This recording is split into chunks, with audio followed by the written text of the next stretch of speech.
revealed reckless Labour plots strike chaos to hold Britain to ransom.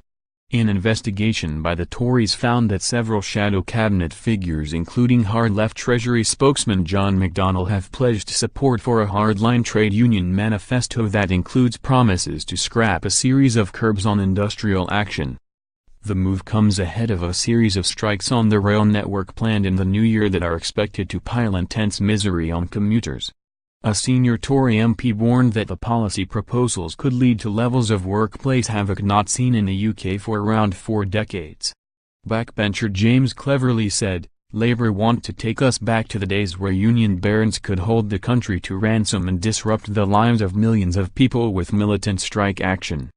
Once again, it's working people, commuters and parents who would pay the price of Labour's reckless plans." The Tory investigation found that a series of shadow cabinet members have voiced support for a trade union rights manifesto drawn up by the Institute of Employment Rights, a left-wing think tank. The institute has published a manifesto for labor law calling for a shift to focus of labor law from statutory minimum rights to collective bargaining, allowing workers to organize and negotiate for higher wages and conditions within not only their companies but across entire sectors. Proposals in the document include legalizing so-called secondary picketing that allows workers not directly involved in an industrial dispute to join pickets.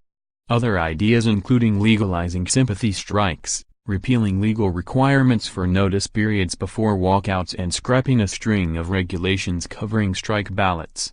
The Tories highlighted remarks from Mr. McDonnell, the Shadow Chancellor, suggesting the document was a blueprint for the comprehensive revision of workers' rights when Labour comes to office.